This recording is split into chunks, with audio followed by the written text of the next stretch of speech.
মুখরোচক পটলের একটা সুন্দর রেসিপি নিয়ে চলে এসেছি। পটল আমরা ভাজা, ভর্তা, পটল চিংড়ি, ঝোল কত কী খেয়ে থাকি। পটল এমন একটা সবজি যে সর্বদাই ভালো লাগে। আজকে একটা নতুন রেসিপি করব। তার জন্য কটা পটল নিয়েছি, ছাড়িয়ে ভালো করে ধুয়ে নিয়ে এই রকম করে মাঝখানে চিল লাগিয়ে দেবো। এদিকে আমি গ্যাসে কড়াইটা বসিয়ে দিয়েছি, তাতে একটু সর্ষের তেল দেবো। এখনকার যে ছোটো ছোটো যে পেঁয়াজ উঠেছে সেই পেঁয়াজ দেবো। আদা, রসুন, কাঁচা লঙ্কা সামান্য ভেজে নেব। তাতে দিয়ে দেবো চারুমগজ আর কাজু, আগে একটু ভিজিয়ে রেখেছিলাম, দিয়ে দিলাম। এবার এক সামান্য ভেজে নিয়ে নামিয়ে নেব, ঠান্ডা করে নেব, তারপরে পেস্টটা তৈরি করে নেব। আর একটু তেল দিয়ে পটলগুলো ভালো করে লাল লাল করে ভেজে নেব।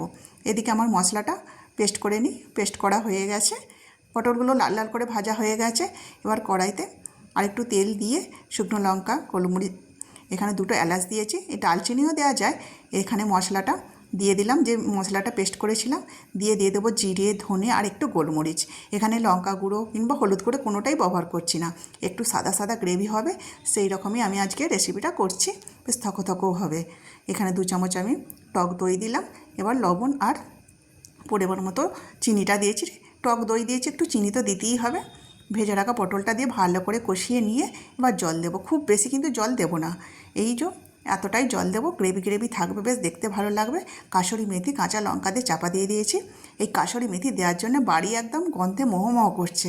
দেখুন একদম পটলের রসা রেডি হয়ে গেছে, খাবার জন্য একদম রেডি।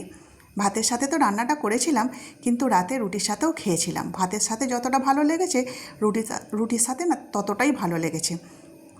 আপনারা যদি পারেন এরকম একবার সবজিটা রান্না করে খাবেন, অবশ্যই ভালো লাগবে।